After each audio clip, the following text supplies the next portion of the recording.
Sometimes, the hardest thing about living alone isn't the silence, it's the questions you can never answer. 63-year-old Thera Vaughn built her life in the Cascadian wilderness to escape those questions, spending decades in a hand-built cabin with only her dog for company. Then, one morning, she finds something impossible. Old railroad tracks cutting through forest that's never been touched, leading to places that don't exist on any map. She follows them and discovers a child's locket still warm in her hand, ledgers hidden in trees, and fresh bootprints that vanish into nothing. Someone else has been here recently. The deeper Thera walks this forgotten line, the more she realizes it's leading her somewhere she was always meant to go. What's waiting at the end of those rails? Before we jump back in, tell us where you're tuning in from. And if this story touches you, make sure you're subscribed because tomorrow I've saved something extra special for you. The Morning Thera. Vaughn's life changed forever, began like every other morning in the 40 years she'd lived in the Cascades. She woke before dawn to the sound of her dog's breathing, the familiar weight of Timber's head resting against her leg through the quilt. The shepherd mix had slept beside her bed for 10 years now, ever since she'd found him half-starved on one of her supply runs to the trading post. He was getting old, grey around the muzzle, but his eyes still held that fierce loyalty that had made her take him home, despite her preference for solitude. She rose slowly, feeling the stiffness in her joints that came with 63 years of living hard. The cabin was cold, the fire in the wood stove reduced to embers. She added kindling first, then larger pieces of split fir, waiting for the flames to catch before closing the iron door. The ritual was muscle memory now, performed in the pre-dawn darkness without thought. While the cabin warmed, Thera pulled on her clothes, wool layers that had seen better decades, patched and repatched, until the original fabric was more memory than material. Her boots were handmade, the leather carefully maintained with bear grease and beeswax. Everything she owned had a purpose, nothing wasted. That was the rule of living this far from civilization. She made coffee in the old percolator, the smell filling the single room that served as kitchen, bedroom, and living space. The cabin measured 16 by 20 feet, every inch of it built with her own hands over the course of 2 summers, when she was still young enough to believe she could outrun her past. The logs were hand-hewn Douglas fir, the chinking a mixture of moss and clay that she renewed each spring. The roof was cedar shakes she split herself, replaced every decade. It wasn't much, but it was hers, and it had never failed her. Timber stretched and padded over to his bowl, looking at her expectantly. She fed him first a mixture of dried venison and the kibble Vernon. Pritchett brought on his monthly supply runs. Vernon was her only regular contact with the outside world, a grizzled man in his 70s who made the 2-day hike from the nearest road to bring her flour, salt, batteries, and the few other things she couldn't make or hunt herself. He never asked why she lived out here, never pressed her for conversation beyond the necessary exchange of news and payment. That discretion was why she'd kept him on for 2 decades. She ate her own breakfast standing by the window, watching the forest emerge from darkness. Oatmeal with dried berries and a spoonful of honey from the wild hive she'd found 3 years back. Simple food, but it kept her strong. At 63, she could still hike 20 miles in a day, still split a cord of wood in an afternoon. The wilderness demanded strength, and she'd learned long ago not to let it find her wanting. On the shelf above her narrow bed sat the few possessions she'd carried with her from her old life. A photograph of her mother, taken when Thera was 12. Her mother stood in front of their Seattle apartment, smiling at the camera with an expression Thera had spent years trying to decode. There was happiness there, but something else too, a sadness around the eyes, a tension in the shoulders, a woman carrying a weight no one else could see. Beside the photograph lay the battered journal, leather-bound, pages yellowed and dog-eared from decades of handling. Thera had started it the year she left Seattle, the year her mother vanished without explanation or goodbye. The journal was supposed to be a record of her new life, a chronicle of learning to survive in the mountains. Instead, it had become something else entirely, a catalogue of questions, observations, fragments of memory about her mother's final days. She opened it now, reading entries she'd memorized years ago, notes about the last conversation she'd had with her mother, searching for clues she'd missed. The cryptic things her mother had said that final evening. Sometimes you have to go home to understand where you came from. Thera had thought she meant their old neighborhood, maybe visiting family she'd never mentioned. She hadn't known her mother planned to disappear into the mountains. The letter had arrived 2 weeks after her mother vanished. Just 3 sentences in her mother's careful handwriting. "I've gone home to the mountains. Don't try to find me. You'll understand someday, when you're ready." Thera had been 23 then, working as a waitress, living in the same apartment where she'd grown up. Her father had died when she was 6, a logging accident, her mother had said, though there were never any details, never any co-workers who came to pay respects. It had always been just the 2 of them, her mother working double shifts at the hospital, keeping food on the table and a roof over their heads. After the letter, Thera had gone to the police. They'd taken a report, asked the standard questions, but her mother was an adult who'd left of her own accord. There was no crime, no reason to search. The case went cold within a month. Thera had spent a year looking on her own. She'd followed every lead, checked every mountain town within 200 miles of Seattle. She'd learned to read topographical maps, to navigate with a compass, to survive in the wilderness. The search had changed her, transformed her from a city girl into something else entirely. When she finally accepted that she'd never find her mother through conventional searching, she'd made a different choice. She'd gone into the mountains herself, not to search anymore, but to understand. To live the life her mother had apparently chosen, to see if the wilderness held answers the city couldn't provide. That had been 40 years ago. In that time, she'd built this cabin, learned to hunt and trap, to read the weather and the seasons. She'd found a kind of peace in the solitude, even if the questions never fully quieted. The journal had grown fat with observations, sketches of plants and animals, notes on survival techniques. But scattered throughout were those other entries, the questions that wouldn't die. Why did her mother leave? Where did she go? What did she mean by home? Thera closed the journal and tucked it back onto the shelf. The morning was getting on, and she had work to do. Winter was coming, and her woodshed needed another cord of fir. She'd spent yesterday sharpening her saw and axe, and today she'd head up to the stand of dead trees she'd been monitoring all summer. She gathered her tools, filled her canteen from the barrel of spring water by the door, and called to Timber. The dog rose eagerly, tail wagging. He loved these expeditions into the forest, the chance to range ahead and explore while she worked. They set out as the sun cleared the eastern ridgeline, walking the familiar trail that led north from her cabin. Thera knew every tree, every rock, every bend in this path. She'd walked it 1,000 times in every season, in every kind of weather. The forest here was old-growth Douglas fir and western hemlock, trees that had been standing for 300 years. The canopy was thick enough to block most of the sky, creating a perpetual twilight, even on bright days. Timber ranged ahead, nose to the ground, following scent trails only he could detect. Thera watched him with the easy affection that had developed over a decade of companionship. He'd saved her life once, 3 winters back, when she'd slipped on ice and broken her ankle 2 miles from the cabin. He'd stayed with her through the night, keeping her warm until she could fashion a splint and limp home. She owed him everything. They walked for an hour, Thera's mind wandering the way it always did on familiar trails. She thought about the supplies she'd need to order when Vernon came next week.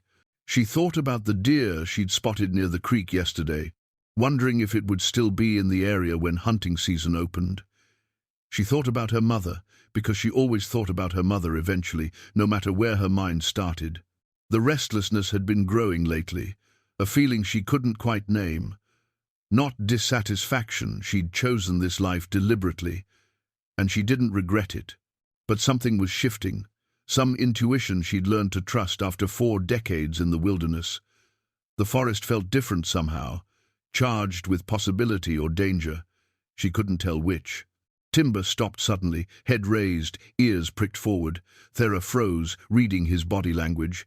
He wasn't alarmed, but he was alert in a way that suggested he'd found something unusual. He looked back at her, then forward again, then took several steps off the trail into the dense undergrowth. "Timber, heel," she called softly. The dog ignored her, pushing deeper into the brush.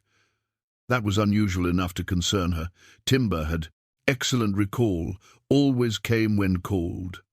She adjusted the pack on her shoulders and followed him, pushing aside sword ferns and salal, ducking under low-hanging branches.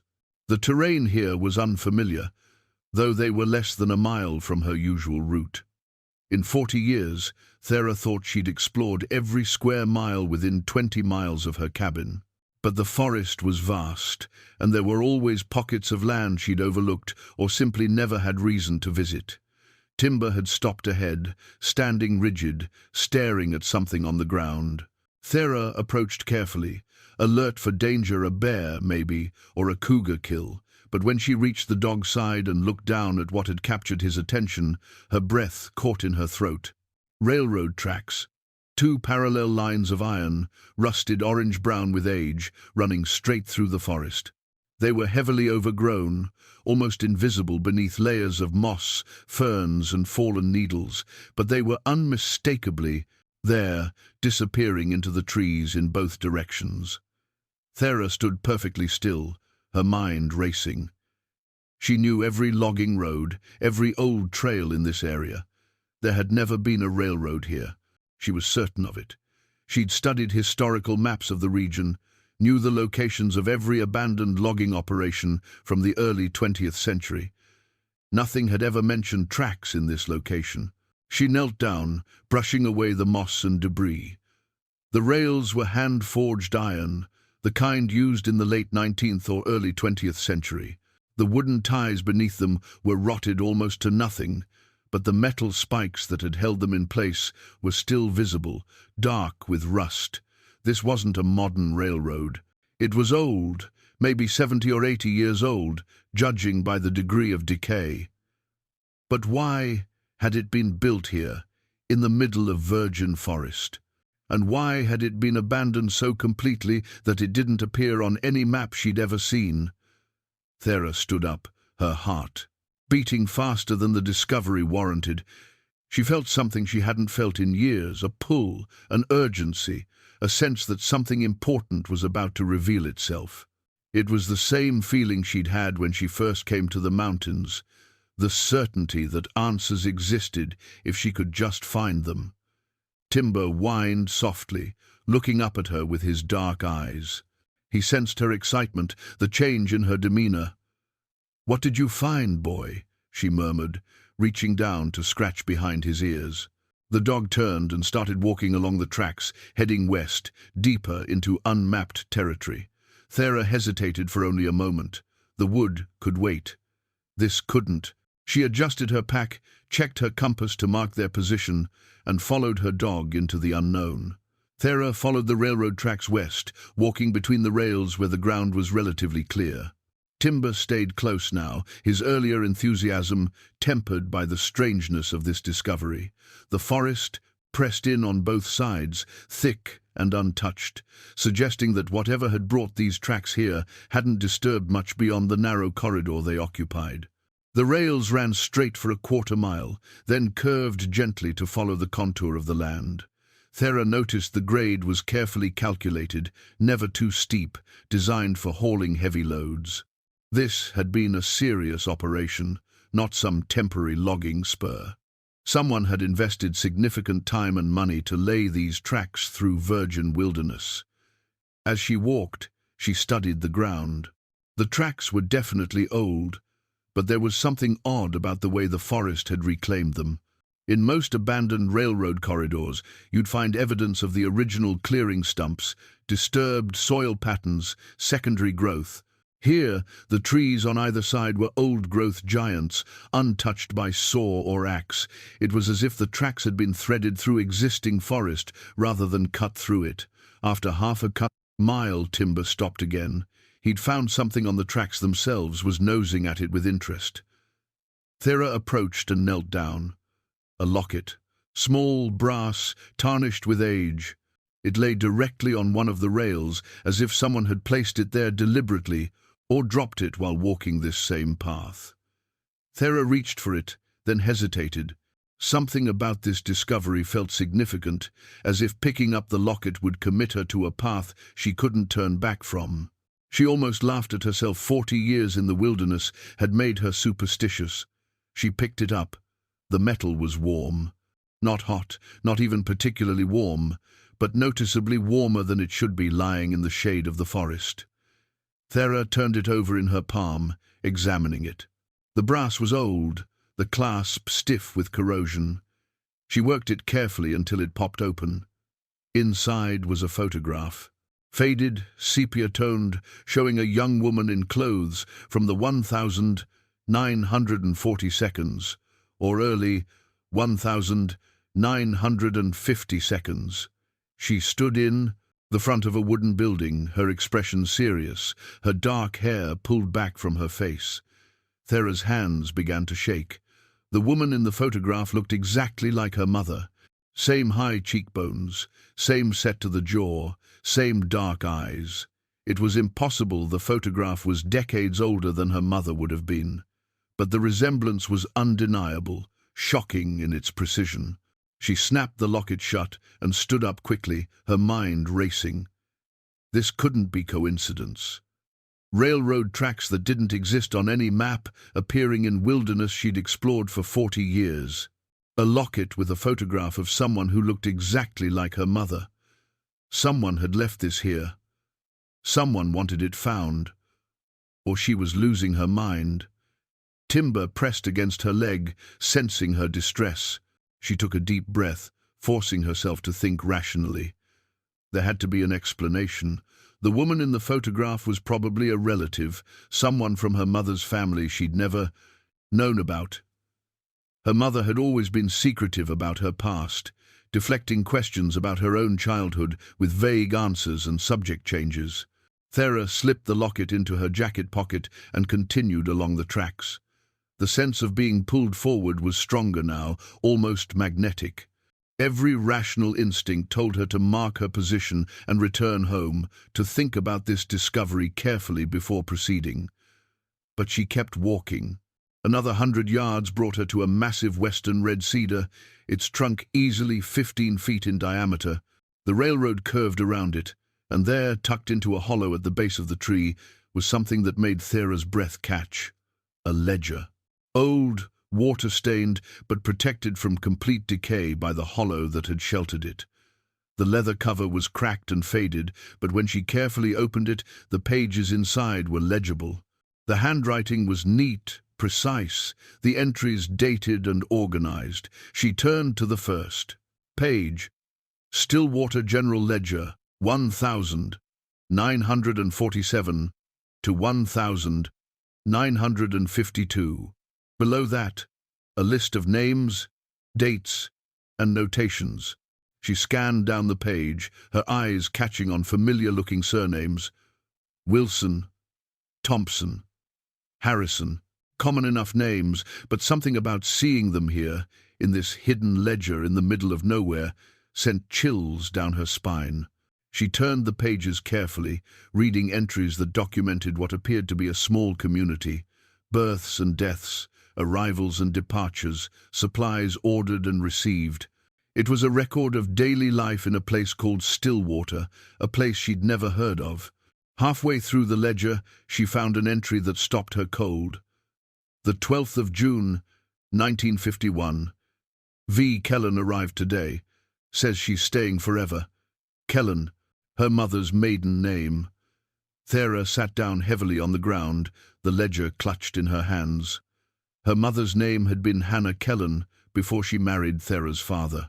She'd never talked about her family, claimed she was an only child, that her parents had died when she was young, but here was evidence of a Kellen in a place called Stillwater in 1951. If V. Kellen was her grandmother, and the timeline would fit, her mother had been born in 1948, then this ledger might contain information about family her mother had hidden from her. But why? What was Stillwater? And why had it been erased so completely from maps and memory? She continued reading. The entries after June 1951 mentioned V. Kellen frequently. She worked in what appeared to be a general store. She attended community gatherings. In March 1952, there was a brief entry, V. Kellen, permanent resident status confirmed. Then the entries stopped.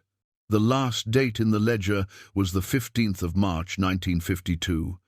No explanation, no final entry to mark the closure of the book, just blank pages after that date, as if Stillwater had simply ceased to exist. Thera closed the ledger carefully and stood up. Timber was watching her, his tail giving a tentative wag as if asking if they were going to continue. She looked down the railroad tracks, disappearing into the forest ahead. Whatever Stillwater had been, these tracks led there, and she was going to follow them. But first, she needed to mark her position carefully. She pulled out her compass and notebook, recording her exact location relative to her cabin. She noted landmarks, the huge cedar with the hollow, the specific curve of the tracks, the distinctive rock formation visible through the trees to the north. If she got lost or disoriented, she needed to be able to find her way back. As she wrote, she noticed something that made her pause, fresh boot prints in the soft earth beside the tracks. Not her own, these were larger, heavier, made by someone with a longer stride, and they were recent, no more than a day or two old based on the sharpness of the impressions. Someone else had walked this path. Recently.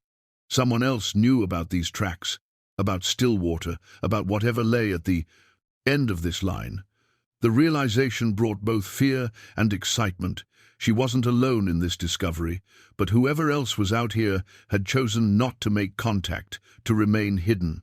That suggested either caution or something more sinister. Thera looked down at Timber. "We're not turning back now, boy. Too many questions." The dog's tail wagged more confidently. He seemed to understand they were committed now, that whatever had started this morning wouldn't be finished until they reached the end of these rails. She tucked the ledger carefully into her pack alongside the locket, checked her water supply, and started walking. The sun was higher now, approaching midday, but under the thick canopy it remained perpetually shadowed. She'd give herself until mid-afternoon to follow the tracks. If she hadn't found anything significant by then, she'd turn back and make this a multi-day expedition, properly planned and provisioned. But somehow she knew she wouldn't be turning back. The tracks led somewhere specific, somewhere important, and for the first time in 40 years, she felt like she was walking toward answers instead of away from them.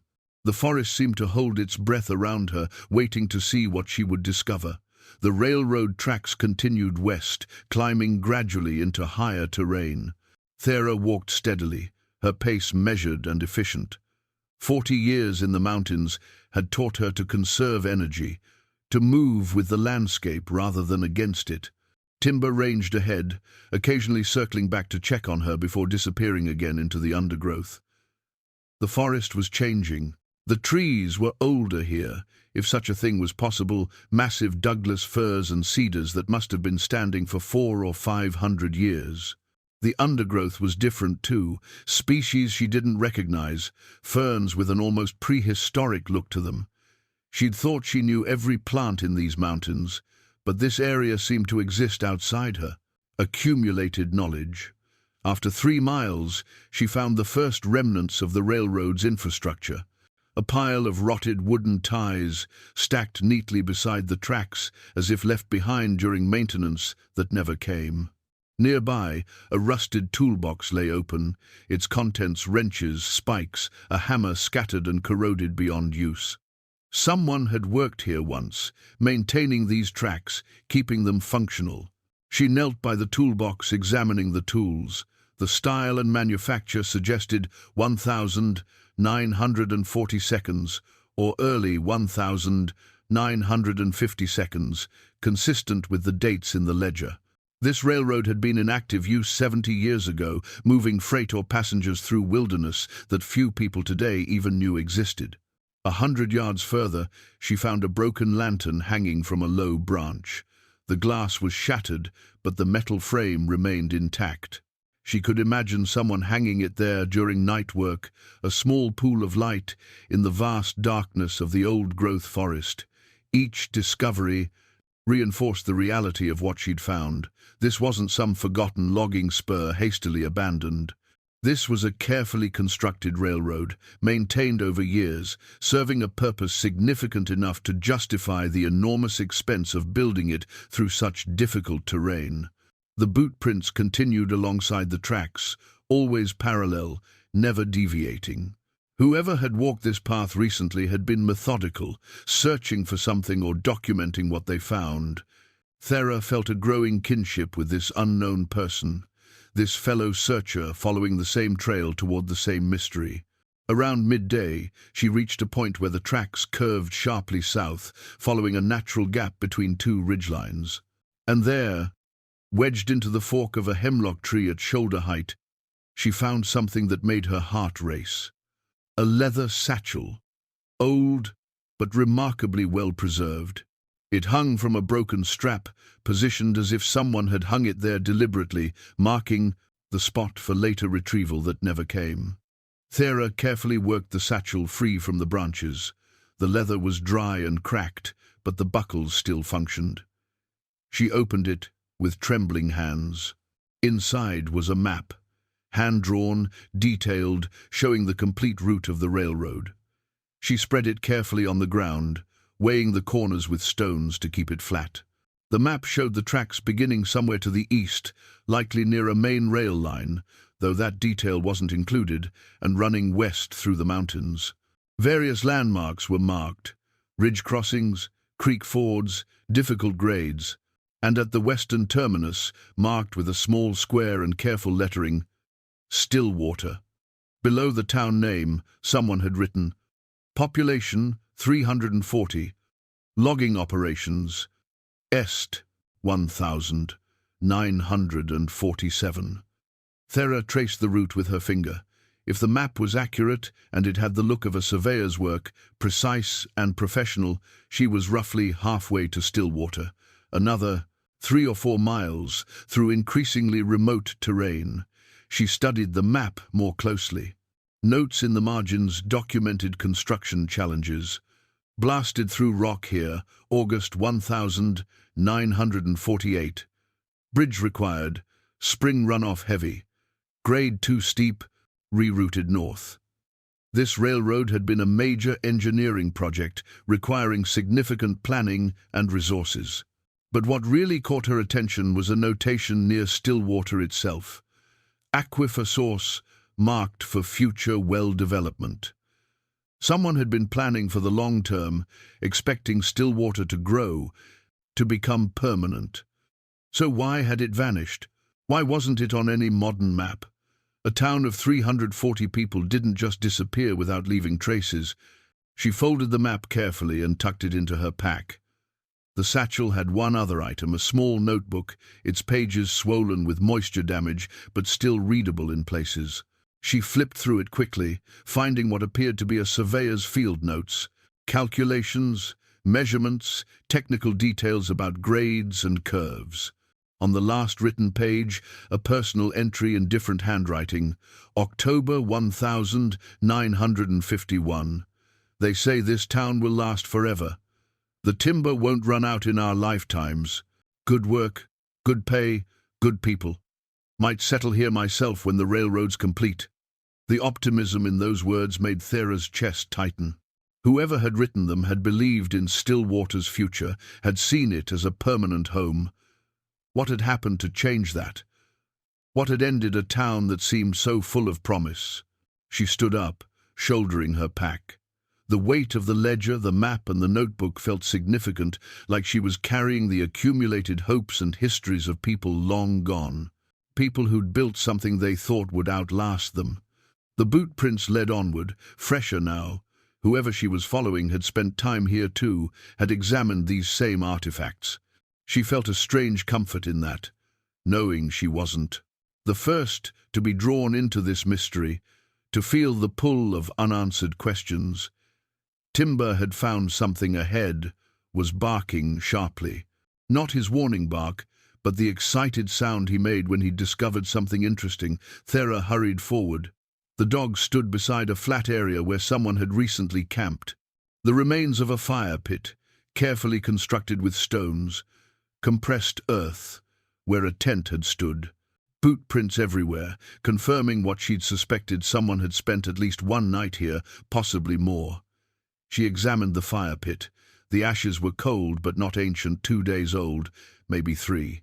Whoever had camped here had been careful, following leave no trace principles, but they couldn't erase every sign of their presence.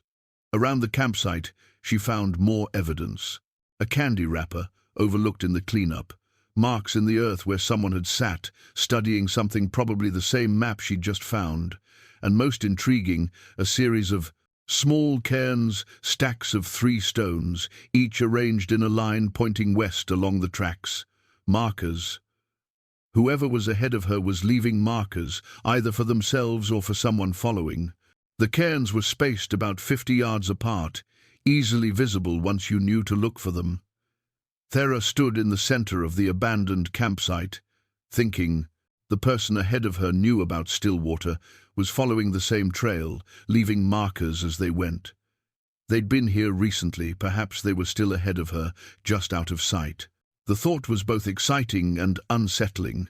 She needed to decide whether to continue today or turn back and return better prepared. It was early afternoon now, and she'd already come 3 miles from where she'd first found the tracks. Her cabin was 4 miles behind her, in a different direction. If she continued to Stillwater, and it was another 3 miles, she'd be 7 miles from home in unfamiliar territory as darkness fell. But the pull was too strong. She'd waited 40 years for a trail to follow, for answers that might explain her mother's disappearance. She couldn't turn back now, not when she was this close. She made her decision. She'd continue until she reached Stillwater, or until darkness forced her to stop. If necessary, she'd camp out here. She had enough experience to survive a night in the forest with minimal gear. Timber would keep her warm, and she had water and some dried meat in her pack. She followed the cairns west, walking faster now, driven by urgency she couldn't fully explain. The railroad tracks led her deeper into country she'd never seen, toward answers she'd spent a lifetime seeking. And somewhere ahead, another searcher walked the same path, leaving stones to mark the way. Dawn came cold and grey, filtering through the canopy in weak shafts of light. Thera woke stiff and disoriented, forgetting for a moment where she was.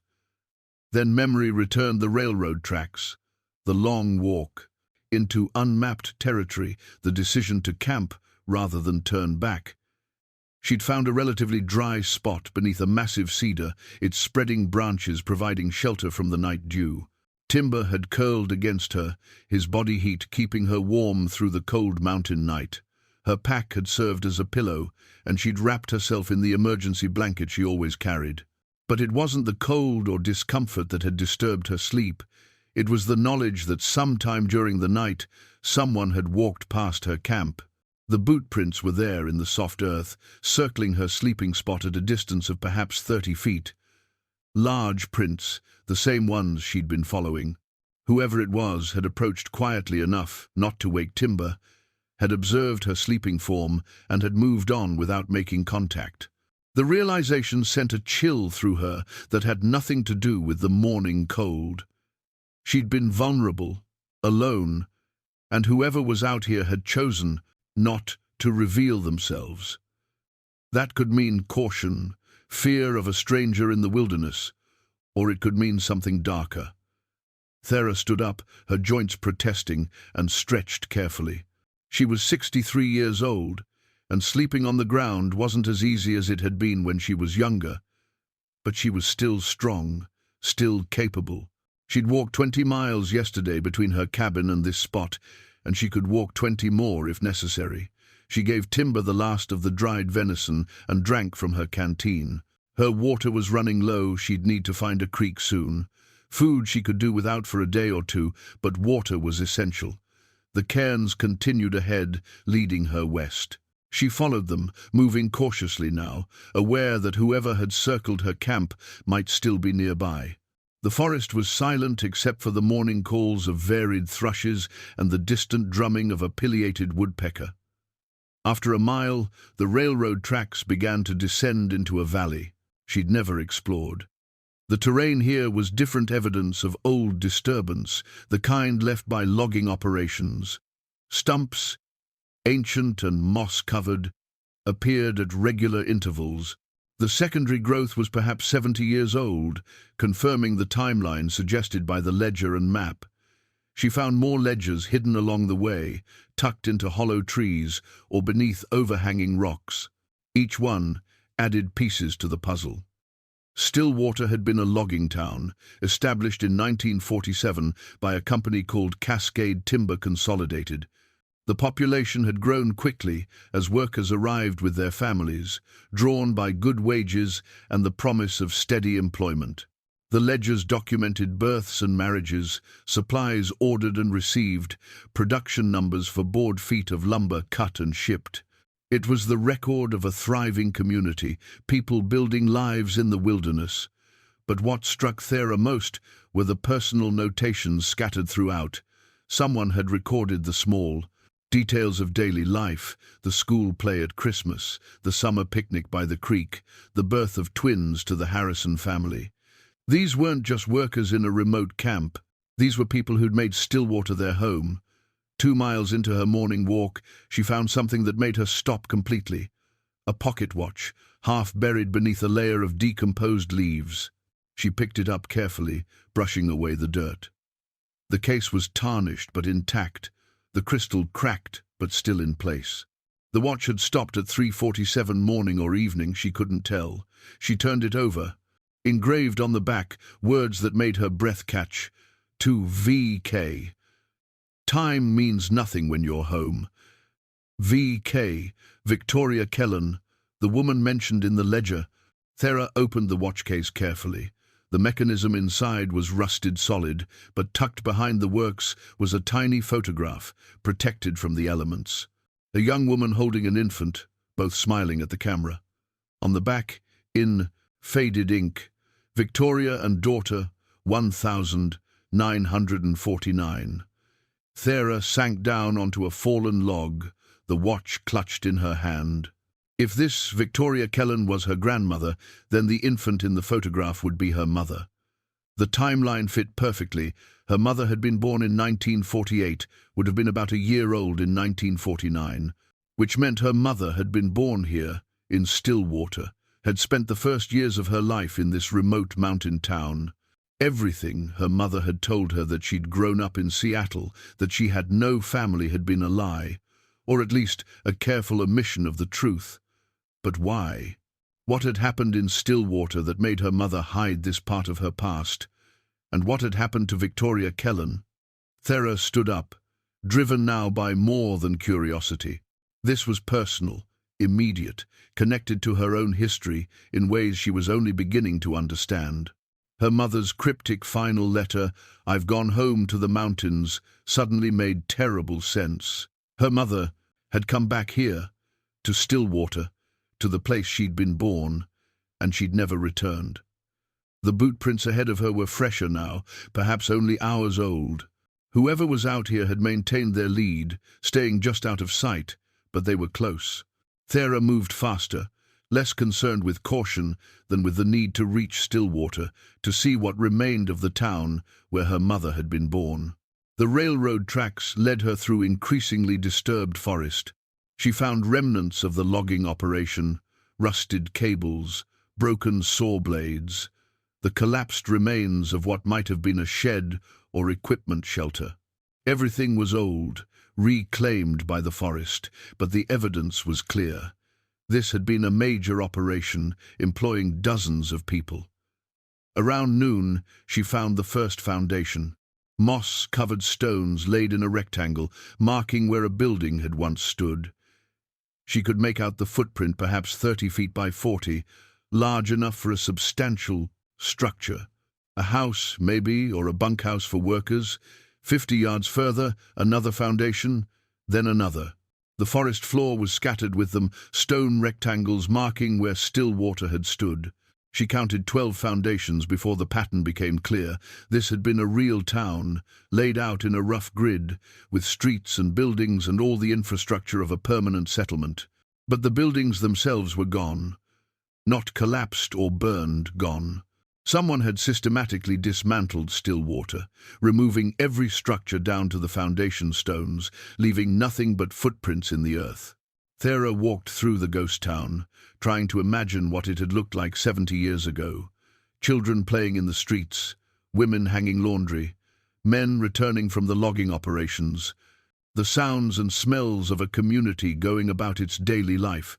Now there was only silence and the whisper of wind through old-growth trees that had reclaimed the land. She found the largest foundation at the center of the settlement. The stones were more carefully laid, suggesting a more important building, the company office, perhaps, or a general store. And there, lying among the ruins, she found something that made her blood run cold. Fresh digging. Recent excavation. Someone had been digging here within the last day or two, carefully moving stones and earth, searching for something buried beneath the old foundation. And that someone was standing at the edge of the clearing, watching her. The man was older, probably in his late 60s, with a weathered face and grey hair pulled back in a ponytail. He wore hiking gear that had seen better days, and he carried a worn backpack that looked like it had been with him through decades of wilderness travel. His hands were empty, held carefully at his sides in a non-threatening posture. "I've been wondering when you'd catch up," he said, his voice carrying easily across the clearing. "You made good time." Thera's hand moved instinctively to the knife on her belt, though she didn't draw it. Timber had gone rigid beside her, not growling but alert, waiting for her signal.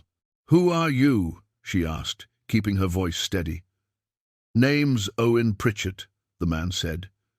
He took a careful step forward, moving slowly. "Vernon's older brother. He told me you were someone worth knowing." Thera felt her tension ease slightly.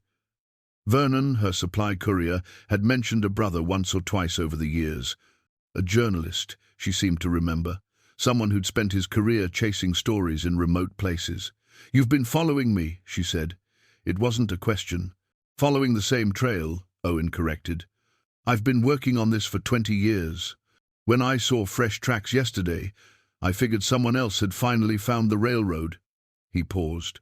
"Didn't expect it to be you, though Vernon's mentioned more than once that you're the most thorough person he knows. Said you'd spent 40 years learning every inch of these mountains. Why didn't you make contact earlier?" Owen shrugged. "Wasn't sure who you were at first. And I've learned to be careful with this. The people who erased Stillwater didn't want it found. They might still be paying attention." Thera studied him, trying to decide if she could trust him.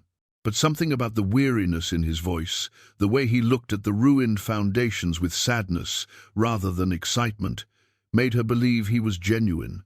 "What do you know about this place?" she asked. "More than most people." "Less than I need to." Owen walked closer, his movements deliberate and unthreatening. Timber relaxed slightly, his tail giving a tentative wag. "Can we talk? I've got coffee in my pack, and I'm guessing you've been walking on nothing but water and stubbornness since yesterday." "Despite everything," Thera smiled slightly. "Coffee sounds good." They sat on the foundation stones of what had once been Stillwater's main building. Owen produced a small camp stove and a battered pot, along with a tin of coffee grounds. While the water heated, he pulled out a folder wrapped in waterproof plastic. "I used to be an investigative journalist," he said, opening the folder. "Spent 30 years chasing stories that mattered, trying to hold powerful people accountable. Then, about 20 years ago, a woman contacted me. Said she had information about a corporate cover-up in the Cascades, something that happened in the 1950 seconds. Thera's heart began to beat faster. What woman?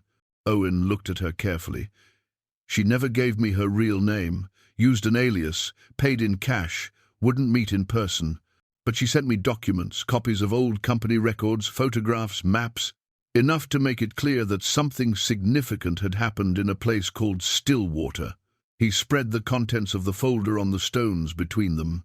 Thera saw photocopies of ledgers similar to the ones she'd found, maps marking the railroad route, and photographs of people, families, workers, children playing. She hired me to investigate, Owen continued. Wanted me to find out what happened here and why it had been covered up. She sent me money every month for a year, along with more documents. Then the payments stopped. I never heard from her again. When was this? Thera asked, though she already knew the answer. Started in late 1984.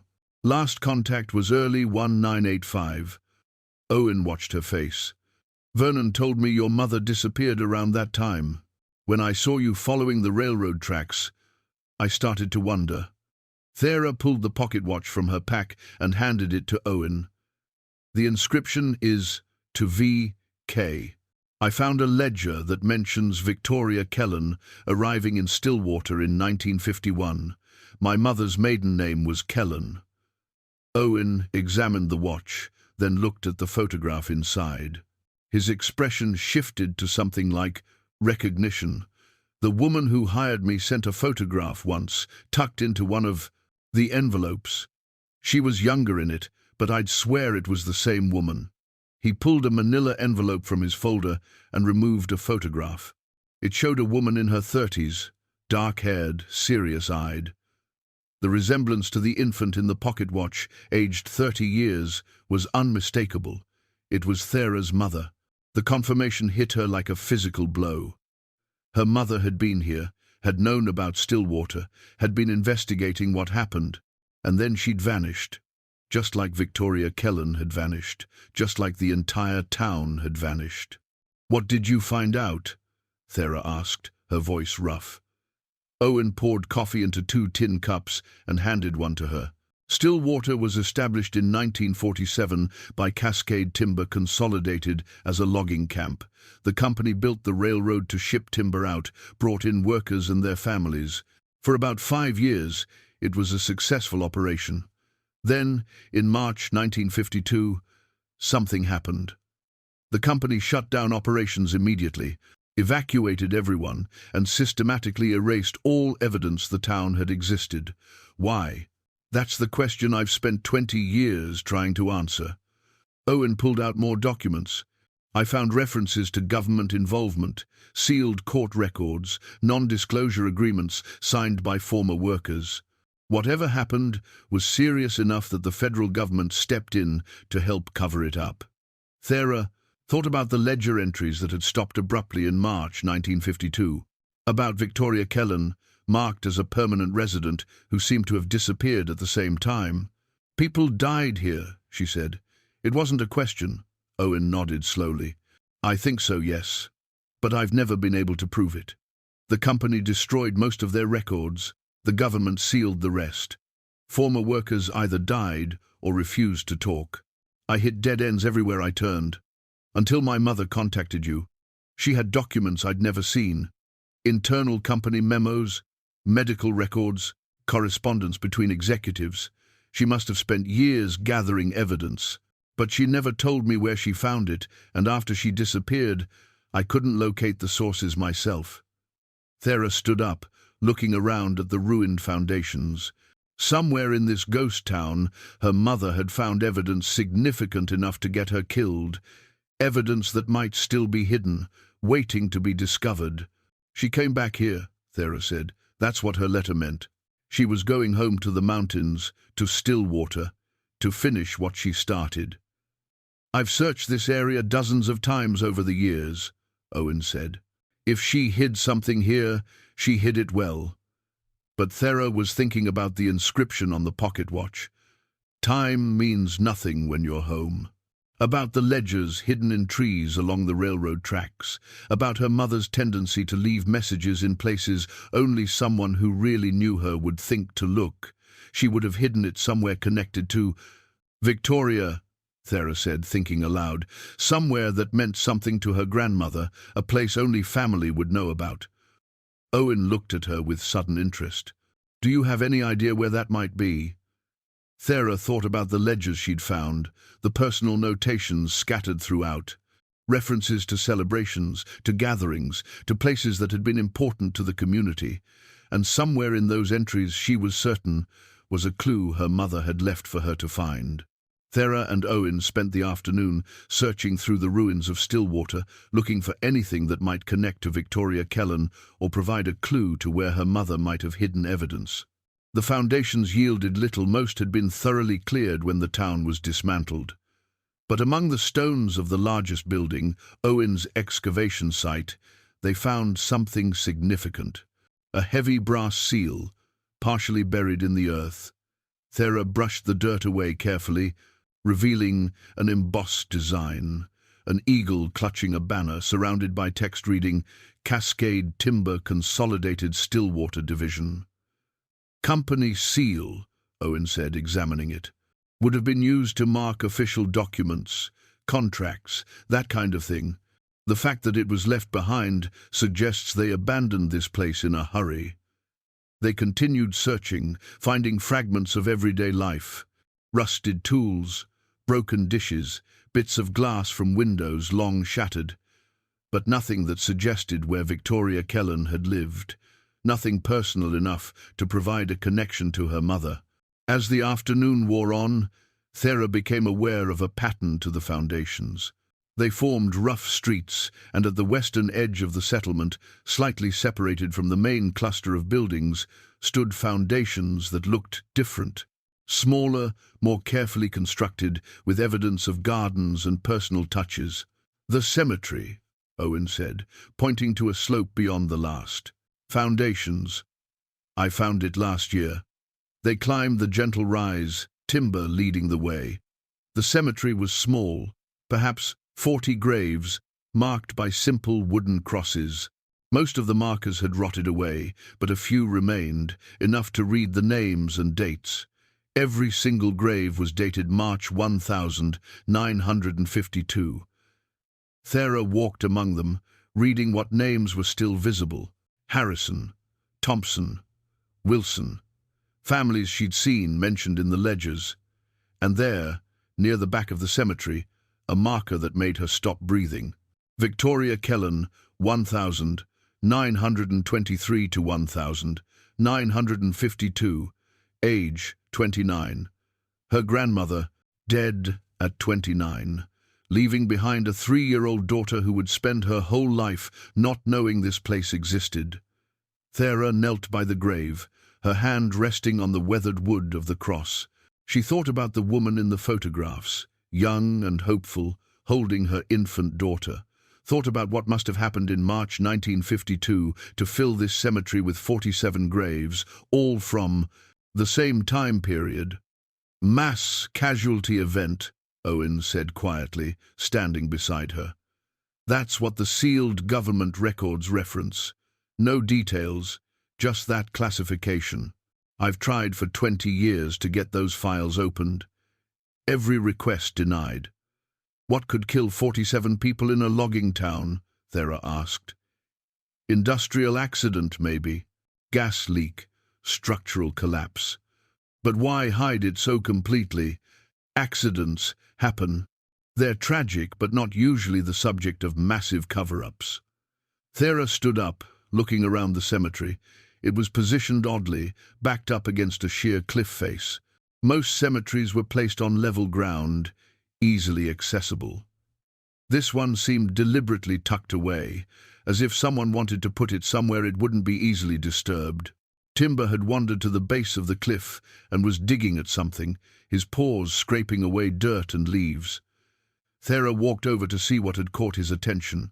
There, barely visible beneath decades of accumulated debris, was an opening. A cave, or maybe a mine shaft, hidden behind a screen of brush and fallen rock. Timber had uncovered the entrance, his instincts drawing him to something Thera couldn't yet sense. "Owen," she called, her voice sharp with excitement. He joined her, pulling away more brush to reveal the opening more fully. It was narrow, barely wide enough for a person to squeeze through, but it was definitely man-made. Tool marks scarred the rock around the entrance, and there were remnants of timber framing, mostly rotted away. Someone went to a lot of trouble to hide this, Owen said, shining his flashlight into the darkness beyond. The beam revealed a small chamber, perhaps 10 feet deep, with carefully shaped walls. Thera didn't hesitate. She squeezed through the opening, ignoring Owen's protest about checking for structural stability first. This was it. She knew with absolute certainty. This was where her mother had hidden the evidence. The chamber was dry, protected from the elements by the cliff overhang and the carefully engineered drainage that channeled water away from the entrance. In the beam of her own flashlight, Thera saw what had been left here, waiting for decades. A reel-to-reel tape recorder, old but protected by a heavy plastic tarp.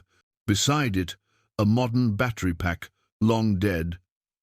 And next to those, a sealed letter in a plastic bag, addressed in handwriting she recognized.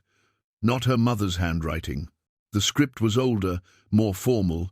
The envelope was addressed simply, "For my daughter." Thera's hands shook as she picked it up. This letter had been written by Victoria Kellen, hidden here before she died, intended for the 3-year-old daughter who had been taken away when Stillwater was evacuated. But there was more. A second letter, this one in her mother's hand, addressed to Thera herself. Owen had squeezed through the entrance behind her. He stared at the tape recorder, understanding dawning on his face. "Your grandmother recorded something, evidence of what happened here." Thera examined the recorder. It was a professional model from the early 1950 seconds, designed for reliability. The battery pack beside it much more modern, probably from the 1980 seconds, suggested her mother had been here, had tried to power the recorder, but hadn't succeeded. "I have batteries in my pack," Owen said. "Modern ones, but we might be able to rig something." They worked carefully, testing connections, trying to find a way to power the old machine with modern batteries. It took nearly an hour of trial and error, but finally the reels began to turn and a woman's voice filled the small chamber. Victoria Kellen's voice, frightened but determined, recorded in the final days before her death. "My name is Victoria Kellen. It's the 10th of March, 1952, and if anyone finds this, they need to know what happened in Stillwater. What the company did to us. What they're trying to hide." The recording was scratchy, the voice faint, but every word was audible. Thera listened, frozen, as her grandmother spoke from beyond the grave. 3 months ago, some of the children started getting sick. Headaches, nausea, weakness. The company doctor said it was flu, said it would pass. But more children got sick. Then, adults. "My daughter," Victoria's voice broke slightly. "My little girl is sick now too. She's only 3 years old." The recording continued, Victoria's voice growing stronger as she detailed what had happened. The company had known about contamination in the water supply, had discovered industrial chemicals leaking into the aquifer that supplied Stillwater. Instead of stopping operations and warning people, they'd covered it up, continued working, kept families drinking poisoned water. "I figured it out," Victoria said. "I'm a nurse. I recognize the symptoms. Chemical poisoning, probably from the treatments they use on the lumber. I collected water samples, kept records of who got sick, and when. I tried to organize the workers, tried to get people to evacuate." Her voice hardened. "The company found out. They're shutting everything down, bringing in government people. They're going to make everyone sign papers, promising never to talk about this. They're separating families, relocating us to different places so we can't organize, can't tell our stories together." There was a pause, the sound of papers rustling. "I'm dying. I can feel it. The poison is too far advanced, but I won't let them bury the truth with me. I've hidden the evidence, water samples, medical records, company documents I copied. I've put it somewhere only my daughter will find when she's old enough to understand, when she comes looking for answers about her mother." Victoria's voice softened. "Baby, if you're hearing this, know that I loved you. Know that I tried to save everyone. And know that the truth matters, even when powerful people want it buried. Especially then." The recording ended, with instructions, Victoria's careful directions, to where she'd hidden the physical evidence. A place described in terms only someone who knew Stillwater intimately would understand. Thera realized she was crying, tears streaming down her face in the darkness of the cave. Owen had turned away, giving her privacy, but she could hear the emotion in his breathing too. Her grandmother had died, protecting the truth. Her mother had come here seeking it, and now, 40 years after her mother's disappearance, Thera understood what she had to do. She had to find the evidence Victoria had hidden. She had to finish what both women had started. They listened to the recording 3 times, taking notes, trying to decode Victoria's instructions. She described the hiding place in terms that would have made sense to someone who knew Stillwater well, references to landmarks and locations that no longer existed except in memory and old ledgers. "By the 2 sisters, standing guard, where the water speaks," Victoria's voice had said. "In the place where we sang the children to sleep." Thera pulled out the ledgers she'd collected, searching for any mention of 2 sisters or references to lullabies and children. Owen spread his own research materials on the floor of the cave maps, photocopies, notes accumulated over 20 years of investigation. "Here," Owen said, pointing to an entry from August 1951. "Community gathering at the Twin Pines, singing and dancing until sunset." "Twin Pines," Thera repeated. 2 sisters, twin trees, maybe. They searched through more entries, finding multiple references to the Twin Pines as a gathering place, somewhere the community came together for celebrations. One entry mentioned children playing there while adults worked, another described a summer festival with a bonfire. "And where the water speaks," Owen said. "That could mean a creek, a spring, somewhere with running water." Thera thought about the topography around.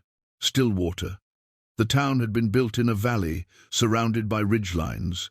There would have been creeks feeding down from the higher elevations. And waterfalls, those would definitely speak with the sound of falling water. "We need to search north of the town site," she said. "Higher elevation, where the creeks would be running strong." They gathered their gear, and Victoria's letters Thera carefully tucked both into her pack and emerged from the cave. The afternoon was fading toward evening, but Thera was too driven to stop now. They'd camp if necessary, but she wouldn't rest until she'd found what Victoria had hidden. They hiked north from Stillwater, following an old trail that was barely visible beneath decades of overgrowth. Timber led the way, seeming to sense the urgency driving his human companions. After a mile, they heard the sound of falling water, loud and constant. The waterfall was spectacular, a 50-foot drop over layered basalt, creating a curtain of white water that sparkled in the slanting sunlight. And beside it, standing like sentinels, were 2 massive western red cedars, their trunks so close they almost touched at the base. The Twin Pines. Named before someone had learned to distinguish between pines and cedars, the name had stuck. "There," Owen said, pointing behind the waterfall. "There's space back there. A cave, maybe, or an overhang." They approached carefully, using the rocks beside the falls to work their way behind the water. It was slippery and dangerous, spray making every surface treacherous, but Thera moved with the confidence of someone who'd spent 40 years navigating mountain terrain. Behind the waterfall was a natural cave, carved into the basalt by centuries of water erosion. It was dry despite the proximity of the falls, the rock overhang protecting it from spray. And there, wedged into a crevice in the back wall, was a metal box. Thera reached for it with trembling hands. The box was waterproof, heavy, sealed with thick tape that had somehow survived the decades. She carried it carefully to the front of the cave where there was better light. Owen produced a knife and helped her cut through the tape. The seal gave way with a hiss of equalizing air pressure. Inside, wrapped in layers of oilcloth, was everything Victoria had promised. Glass vials containing water samples, each carefully labeled with dates and locations. Medical records showing blood test results for dozens of Stillwater residents, with elevated levels of heavy metals and industrial chemicals clearly marked. Internal company memoranda, some with confidential, stamped across the top, discussing the known contamination and the decision to continue operations rather than shut down and remediate. But the most damning evidence was a series of letters between company executives and government officials, detailing a deliberate plan to evacuate Stillwater, destroy all records, and pay families to remain silent about what had happened.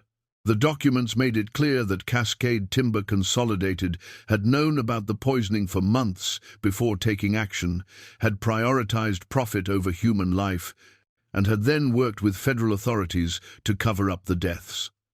At the bottom of the box, Thera found a list in Victoria's handwriting. 47 names, with ages and dates of death. The victims of Stillwater. The youngest was 18 months old. The oldest was Victoria herself, 29. "This is it," Owen said, his voice thick with emotion. "This is everything. With this evidence, we can finally expose what happened here." But Thera was staring at something else she'd found in the box. A sealed envelope marked with her mother's handwriting. "For Thera, when you're ready." She opened it with shaking hands.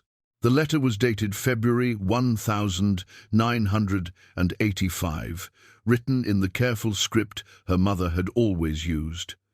As Thera read, the final pieces of the puzzle fell into place. Her mother explained how she'd spent years searching for Stillwater, how she'd finally found the old railroad tracks and followed them here. She'd discovered Victoria's recording and the evidence box. She'd spent months in these mountains, living in a hidden cabin, documenting everything, preparing to expose the truth. But she'd known she was being watched. The company that had covered up Stillwater still existed, now part of a massive multinational corporation. The executives who'd signed those damning memos had gone on to successful careers, positions of power and influence. They had resources, connections, the ability to make problems disappear. "I've hidden 3 complete copies of all the evidence," her mother wrote. "Each package contains Victoria's recordings, the water samples, the documents, and my own research. They're ready to be mailed to major newspapers, but I ran out of time. They found me."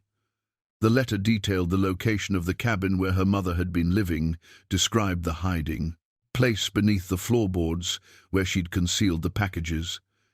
And then, in the final paragraph, words that made Thera's vision blur with tears. "I don't regret this, my darling girl. Your grandmother died trying to save people, trying to tell the truth. I'm proud to follow in her footsteps. If you're reading this, it means you've found your way home too. You've found Stillwater. Finish what we started. Tell their stories. Make sure Victoria and all the others didn't die for nothing. I love you, and I'm sorry I couldn't be there to see the woman you've become. But I know you're strong enough for this. You always were." Thera looked up at Owen, tears streaming down her face. She knew they were going to kill her. She kept working anyway, kept gathering evidence, kept preparing to expose them. Owen's own eyes were wet. Where did she hide the copies? Thera reread the letter, memorizing the directions. 3 miles north of here, there's a cabin built into a hillside, camouflaged. She spent her last months there. They made the decision simultaneously they would find the cabin, recover the evidence packages, and get out of these mountains. They would finish what Victoria and Thera's mother had started, no matter what it took. The hike north took them through increasingly rough terrain. They moved quickly despite the failing light, driven by urgency and the knowledge that after 40 years they were finally close to answers. Timber stayed alert, his senses attuned to any danger. As they climbed a steep ridge, Owen suddenly stopped. "Do you hear that?" Thera listened. In the distance, faint but unmistakable, was the sound of engines. Vehicles, multiple ones, moving through terrain where no vehicles should be. "Someone's coming," Owen said, his voice tight with tension. "Someone knows we're here." They moved faster, scrambling up the ridge. From the top, looking back towards Stillwater, they could see lights moving through the forest. Headlights, cutting through the gathering darkness. At least 4 vehicles, moving with purpose along old logging roads that Thera hadn't known existed. "They've been monitoring the area," Owen said. "Probably have sensors, cameras. They knew when we found the cave." Thera thought about the bootprints that had circled her camp. The sense of being watched. Owen had been cautious, careful, but whoever was behind the original cover-up had had 70 years to establish surveillance, to make sure Stillwater stayed buried. "The cabin," Thera said. "We get to the cabin, get the evidence, and then we run. You said you have contacts, people who can protect us?" "I have friends in journalism, documentary filmmaking, legal advocacy. If we can get out of these mountains with the evidence, I can make sure it gets published simultaneously in multiple places. They won't be able to suppress it all." They ran. The cabin was exactly where her mother's letter had described it, built into a hillside and covered with sod and branches. From more than 20 feet away, it was invisible, perfectly camouflaged. But up close, the door was obvious, weathered wood set into the earth. Thera pulled it open. Inside was a frozen moment in time, preserved by the dry mountain air. Her mother's possessions still sat where she'd left them 40 years ago. Clothes hanging on pegs. A camp stove. A sleeping bag rolled neatly on a wooden bunk. And on a makeshift desk, a typewriter with a stack of papers beside it. Thera approached it slowly, reverently. The top page was a title sheet, Stillwater, The Town That Vanished, a documentary record by Hannah Kellen. Her mother had written the complete story. Everything Victoria had discovered, everything Hannah herself had uncovered, compiled into a comprehensive manuscript that named names and provided documentation for every claim. Owen was already pulling up the floorboards, revealing the hiding place beneath. 3 waterproof packages, sealed and addressed. New York Times, Washington Post, Seattle Times, ready to mail, waiting for 40 years. "We need to move," Owen said, gathering the packages. "Those vehicles will be here soon." But Thera was reading her mother's manuscript, unable to look away. The final pages described Hannah's growing certainty that she'd been discovered, that her time was running out. The last entry was dated the 8th of March, 1985. "They found me today. I saw them watching from the ridge. I have maybe 1 night, maybe less. I've hidden the copies where only my daughter will find them. If you're reading this, Thera, know that I chose this. I chose truth over safety, justice over survival. And I'd make the same choice again. Finish this. Make them pay for what they did." The sound of engines was closer now, definitely coming up the ridge toward the cabin. Thera grabbed the manuscript and her mother's journal, shoving them into her pack. Owen had the 3 packages secured in his own pack. "There's a back way out," Thera said, her wilderness instincts taking over. "We can make it to the creek drainage, follow it down. They'll have to pursue on foot, and I know this terrain better than anyone." They burst out of the cabin and into the forest, running through the darkness with only starlight to guide them.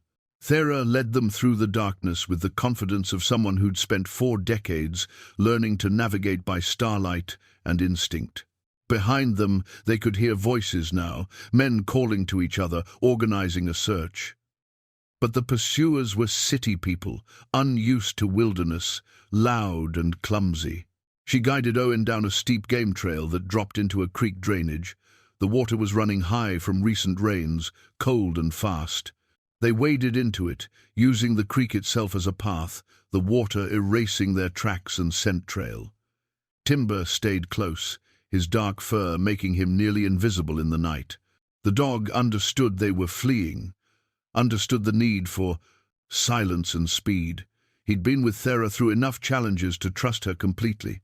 They followed the creek for over a mile, wading through pools that came up to their waists, clambering over fallen logs, moving as quickly as the terrain allowed. The cold water soaked through their clothes, but Thera knew it was necessary. Their pursuers might have dogs, might have thermal imaging equipment. The water would help defeat both.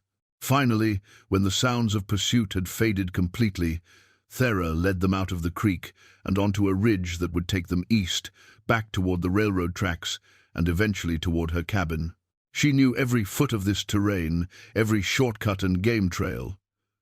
"We need to rest," Owen said, breathing hard. He was in good shape for his age, but the pace and terrain were punishing. Thera found a sheltered spot beneath an overhanging rock, a place where they could catch their breath and assess their situation. They were soaked, cold, and exhausted, but they had the evidence. That was all that mattered. Owen pulled the waterproof packages from his pack, checking to make sure they were still sealed and undamaged. "We need to get these to my contacts as soon as possible. If anything happens to us, if they catch us before we can publish, this all dies here." Thera was thinking ahead, planning. "My cabin is about 12 miles east of here. There's a trail that connects to an old logging road. Vernon uses it for his supply runs. If we can reach it, we can get to his truck." "How often does he come?" "He's due in 3 days. Thera pulled out her water-damaged notebook and a pencil. "But he has a satellite phone in his truck. If we can reach it, we can call for help. Arrange to get this evidence to your contacts immediately." She sketched a rough map, marking their current position, her cabin, the logging road, and the route they'd need to take. "It's going to be hard travel, rough terrain, and we'll need to avoid anyone searching for us." Owen studied the map, his journalist's mind already working through the logistics. "Once we get to the phone, who do we call? We need people we can absolutely trust, people with the resources to protect this story and us." "You said you had contacts in documentary filmmaking." "Yeah, people I've worked with for decades. They're used to handling sensitive material, protecting sources." He thought for a moment. "There's a woman, Pauline Chen, produces investigative documentaries. She's done work on corporate malfeasance, environmental crimes. She'd understand the significance of this immediately. What about legal protection? I know a lawyer who specializes in whistleblower cases, Marcus Webb. He's represented sources against some of the biggest corporations in the country." Owen looked at her seriously. "But we need to understand what we're up against. The company that owned Cascade Timber, they're now part of Centurion Industries. $30 billion corporation, operations worldwide. They have lawyers, security, political connections at the highest levels." Thera thought about the vehicles pursuing them through the forest, the systematic way Stillwater had been erased, the 40 years of successful cover-up. "They killed my mother. They'll kill us if they can. Which is why we need multiple redundancies. We don't just send the evidence to one place. We send it everywhere simultaneously. Media outlets, legal firms, environmental groups, congressional committees. We make it so public, so widespread, they can't contain it." They sat in silence for a moment, both understanding the magnitude of what they were about to do. This wasn't just about exposing a 70-year-old crime. It was about holding powerful people accountable, about getting justice for 47 victims whose deaths had been deliberately hidden. "My mother spent months preparing," Thera said quietly. "She wrote that manuscript, gathered all the documentation, was ready to send it out. But they got to her first." "We won't make the same mistake," Owen said. "We move fast, we stay ahead of them, and we get this evidence into so many hands they can't stop it all." Thera checked her watch. It was nearly midnight. They'd been fleeing for hours, and exhaustion was catching up with both of them. "We should rest for a few hours. Move again before dawn when we can see the terrain better." Owen agreed, and they settled in to wait. Timber curled up between them, providing warmth. Thera pulled the emergency blanket from her pack, and they huddled under it, trying to ward off the cold from their wet clothes. But Thera couldn't sleep. Her mind kept returning to her mother's manuscript, to the victims' names Victoria had recorded, to the systematic evil of what had been done here. 47 people had died because a corporation had valued profit over human life. And then, that crime had been compounded by the cover-up, by 70 years of silence and buried truth. "What are you thinking?" Owen asked quietly. "About all the people who suffered because of this. The families who were paid to keep quiet, who spent their whole lives carrying this secret. The children who grew up never knowing why their parents were sick, why they had to move away from Stillwater, why they could never talk about it." She paused. "My mother grew up not knowing her own history, not understanding where she came from. And I grew up the same way." "That ends now," Owen said. "We tell their stories. We make sure Victoria and your mother and all the others are remembered." As the night deepened, Thera found herself thinking about her life in the mountains, the 40 years she'd spent in solitude. She'd thought she was running away, hiding from the pain of her mother's disappearance, but maybe she'd been preparing all along for this moment, learning the skills, building the strength, developing the knowledge that would allow her to finish what her mother and grandmother had started. Before dawn, they were moving again. Thera led them east along ridgelines, avoiding valleys where they might be trapped. Her knowledge of the terrain was encyclopedic, accumulated over decades of exploration. She knew where the game trails were, where the easiest creek crossings could be found, where rocky ground would hide their tracks. They moved steadily through the morning, pausing only briefly to drink from streams and eat the small amount of food Owen had in his pack. By noon, they'd covered nearly 8 miles. The terrain was beginning to look familiar. They were getting close to Thera's territory, the area she knew best. But their pursuers were still searching. Several times they heard helicopter rotors in the distance, saw aircraft moving in search patterns over the forest. Centurion Industries had resources beyond what Thera had imagined. They were treating this like a military operation. "They're serious about this," Owen said, watching a helicopter pass overhead. "They've got to be spending hundreds of thousands of dollars on this search." "What's hundreds of thousands compared to the billions they'd lose if this comes out?" Thera replied. "Criminal charges, civil suits from the families, environmental cleanup costs, damage to their reputation. They'll spend whatever it takes to keep this buried." By mid-afternoon, they reached a landmark. Thera recognized a distinctive rock formation shaped like a broken tooth. Her cabin was less than 4 miles away now, and beyond it, the logging road where Vernon parked his truck. But as they approached familiar territory, Thera began to feel uneasy. Something was wrong. The forest was too quiet. The usual bird calls absent. And Timber was acting strangely, his ears back, his body tense. "Stop," she said quietly. Owen froze. "What is it?" "Someone's ahead of us, between us and the cabin." She studied the terrain, thinking, if their pursuers had figured out who she was, and, given their resources, they'd know about her cabin, they'd be waiting there. "We need to circle around," Owen said. "No, we need to get to that logging road. It's our only way out that doesn't involve days of hiking." Thera was calculating angles, distances, risk factors. "There's another approach, coming in from the north. Steeper, harder, but it might be unwatched." They changed direction, climbing up and over a ridge that would bring them to her cabin from an unexpected angle. The climb was brutal, hands and feet scrambling for purchase on loose scree, but they made it. From the ridge top, looking down on her cabin, Thera's suspicions were confirmed. 2 SUVs were parked near her woodshed, and she could see men moving around the clearing. They were searching her cabin, going through her possessions. "They're thorough," Owen whispered. Thera watched them, feeling violated. That cabin was her sanctuary, the place she'd built with her own hands, her refuge from the world. And now it was compromised, occupied by people who wanted to silence her the way they'd silenced her mother. But they were also between her and the logging road. She'd need to get past them somehow.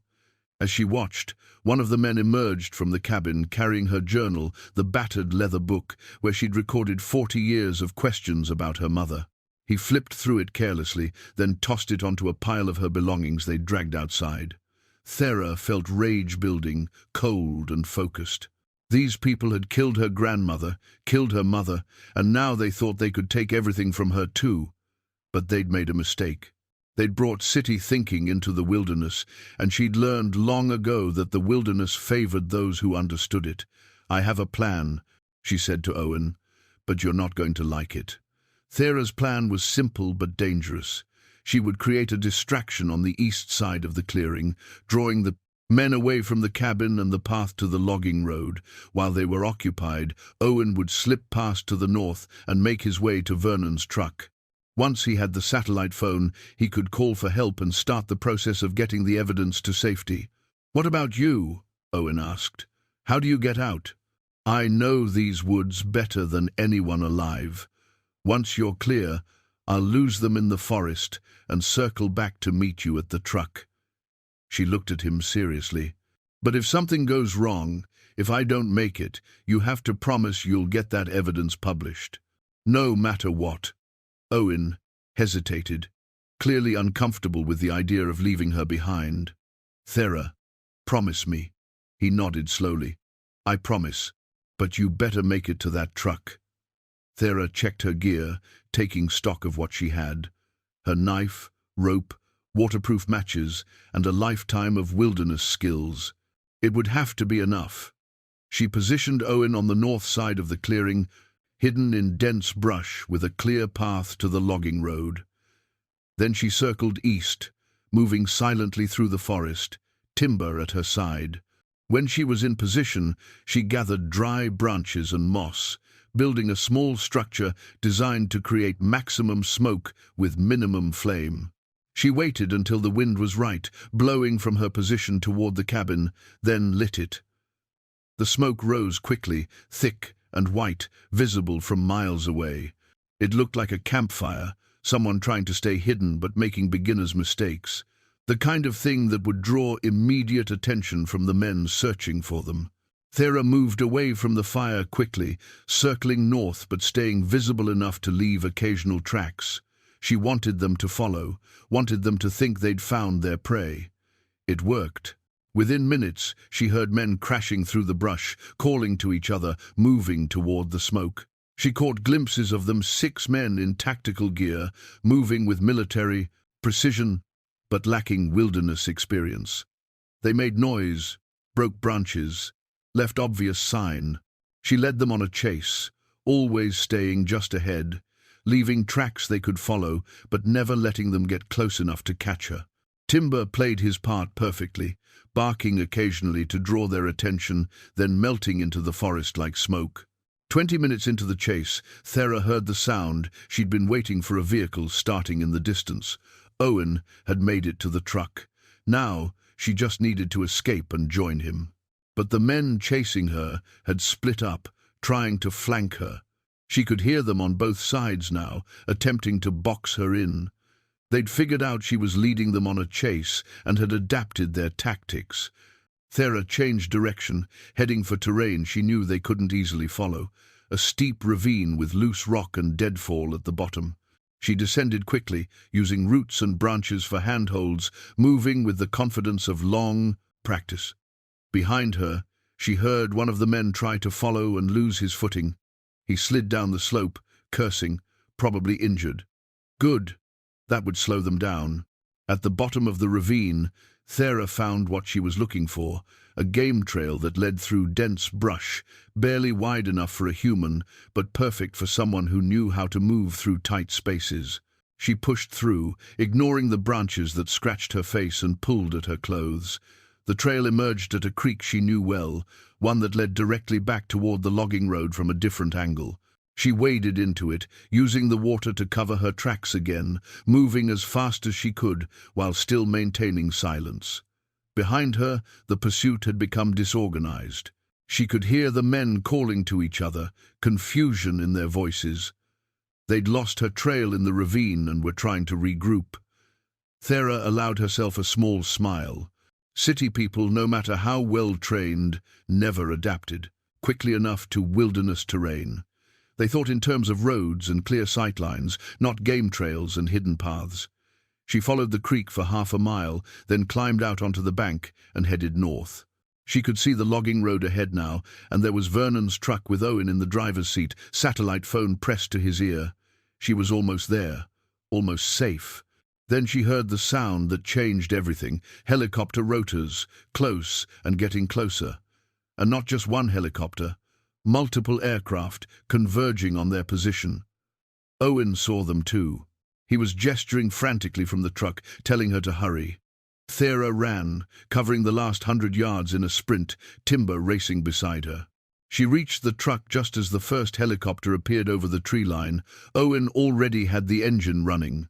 She yanked open the door and threw herself inside, Timber leaping in after her. "Did you get through?" she gasped. "Yeah," Owen said, his face grim. "Help's coming. But so is something else."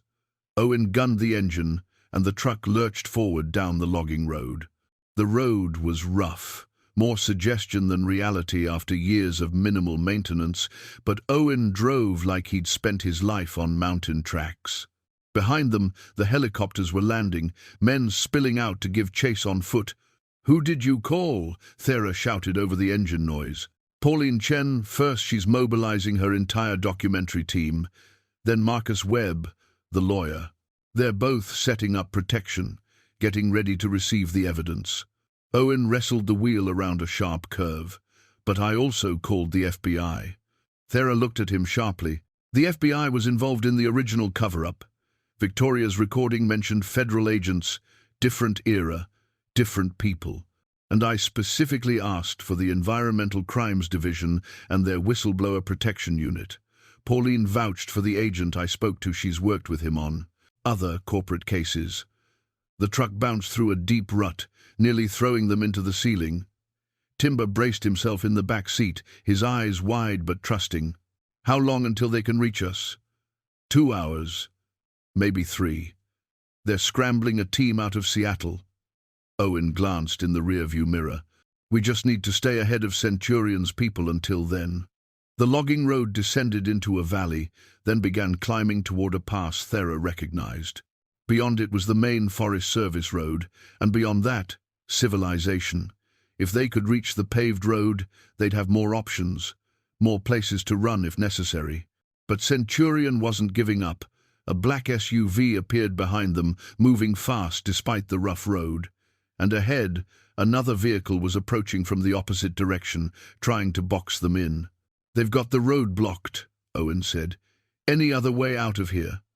Thera thought fast, visualizing the terrain. "There's an old fire road about a quarter-mile ahead. It's overgrown, might not even be passable, but it connects to the state highway about 10 miles north. Better than getting trapped here." Thera watched for the turnoff, nearly missing it. The entrance was so overgrown it was almost invisible. "There! Turn right!" Owen yanked the wheel hard. The truck plunged into brush that scraped both sides, branches screeching against metal. The fire road was barely more than a track, 2 ruts with grass growing between them, but it was passable. Behind them, the SUV tried to follow, but got hung up on a fallen log that Vernon's higher clearance truck had cleared easily. Thera allowed herself a moment of hope. Maybe they'd actually make it. The fire road climbed steeply, switchbacking up a ridge. Owen shifted to low gear, the engine straining. They were moving slowly now, but so would any pursuit. And Thera knew this road eventually connected to better routes. At the top of the ridge, Owen pulled over briefly. "I need to make sure the packages are secure. If we have to abandon the truck, we need to be able to carry everything." While he checked the waterproof bundles, Thera looked back down the mountain. She could see the SUV still trying to navigate the fallen log, and beyond it, men on foot starting up the fire road. But they were far enough behind now that Owen and Thera had a real chance. "We're good," Owen said, shouldering his pack with the evidence packages. Thera grabbed her own pack with her mother's manuscript and Victoria's letters. Everything that mattered was portable now. They continued down the far side of the ridge, the fire road improving slightly as they descended. Thera navigated, calling out hazards and directing Owen around the worst obstacles. They were working together seamlessly now, their different skills complementing each other perfectly. 2 miles from the highway, they encountered the roadblock.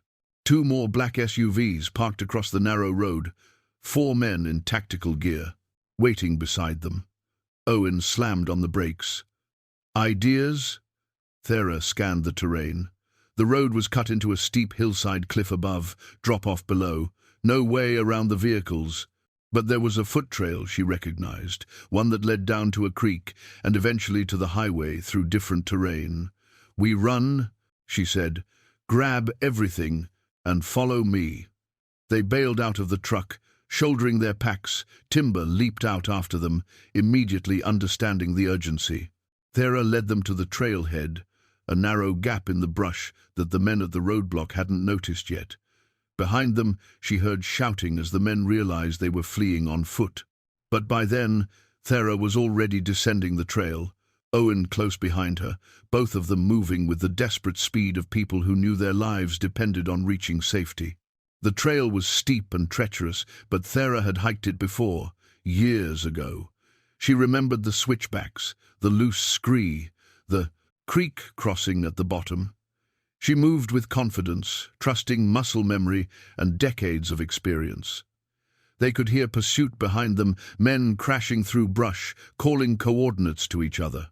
But the pursuers were slower, less sure-footed on the mountain terrain. Ahead, through the trees, Thera caught a glimpse of the highway, and on it, the flash of red and blue lights. The FBI had arrived. 6 months later, Thera stood at the dedication ceremony for the Stillwater Memorial, watching as the governor unveiled a bronze plaque that listed all 47 victims by name. Victoria Kellen's name was there, along with Hannah Kellen's, added posthumously as a victim of the same corporate malfeasance that had killed the others. The forest around them had been designated a National Historic Landmark. The railroad tracks had been cleared and preserved, marked with interpretive signs telling the story of what had happened here. The cemetery had been restored, each grave now, marked with a proper headstone bearing the victim's name and dates. It had been an extraordinary 6 months. The evidence they'd recovered had sparked a firestorm of media coverage, criminal investigations, and congressional hearings. Pauline Chen's documentary had aired on a major streaming platform, viewed by millions. Owen's former colleagues in journalism had published detailed investigations in newspapers across the country. The legal proceedings were still ongoing. 3 former Centurion Industries executives had been indicted for obstruction of justice and destruction of evidence. The company itself faced billions in fines and settlements with the families of Stillwater victims, and the federal government had been forced to declassify the sealed records, revealing the full extent of the cover-up. But for Thera, the most meaningful moment had come when she'd met the other descendants of Stillwater. There were dozens of them, children and grandchildren of the people who'd survived the poisoning, who'd been relocated and paid to remain silent. Many had grown up not knowing their own history, just as Thera had. Now they'd found each other, connected by this shared tragedy and the determination to ensure it was never forgotten. Among them was an elderly woman named Josephine Wilson, who'd been 5 years old when Stillwater was evacuated. She remembered Victoria Kellen with perfect clarity. "Your grandmother was the bravest person I ever knew," Josephine had told Thera at their first meeting. She organized the parents, tried to get everyone to leave before it was too late. The company threatened her, tried to buy her silence, but she wouldn't stop. "She saved my life. My mother finally listened to her warnings and got me out before the poisoning got worse." Hearing those words, Thera had finally been able to cry properly for the grandmother she'd never known. Victoria hadn't just been a victim, she'd been a hero, someone who'd fought for her community, even knowing it would cost her everything. The dedication ceremony concluded, and the crowd began to disperse. Thera walked the grounds of the memorial with Timber at her side, the old dog moving more slowly now, but still faithful. Owen walked with them, along with Vernon Pritchett, who'd been instrumental in helping them escape the mountains 6 months ago. "Never thought I'd see something like this in my lifetime," Vernon said, looking at the memorial. "A whole town brought back from being erased." "It's not brought back," Thera said quietly. "Those people are still gone. But at least now they're remembered, their stories are told." They walked to Victoria's grave, where fresh flowers had been placed by other descendants. Thera added her own wildflowers from the meadow near her cabin, the same species that would have grown here when Victoria was alive. She'd rebuilt her cabin after Centurion's people had ransacked it, making it more secure but keeping its essential character. She still lived there, still chose the solitude of the mountains, but now her isolation was different. She had connections now, people she spoke with regularly, a community of descendants who'd found each other through shared tragedy. And she'd found purpose. The book, compiled from her mother's manuscript, had become a bestseller, with all proceeds going to a foundation established to help other communities affected by corporate environmental crimes. Thera had become an advocate, working with lawyers and activists to push for stronger protections and accountability. "What would your mother think?" Owen asked, looking at the memorial. "If she could see all this?" Thera thought about the question carefully. "I think she'd be proud, but I also think she'd say we're not done. There are other still waters out there, other communities poisoned and abandoned, other cover-ups waiting to be exposed. You planning to find them?" "Someone has to," Thera smiled slightly. "I've got the skills now. And I've learned that the hardest thing isn't living with questions you can't answer, it's living with questions you didn't have the courage to ask." They stood in silence for a moment, paying respects to the dead and the determination of those who'd fought to tell their stories.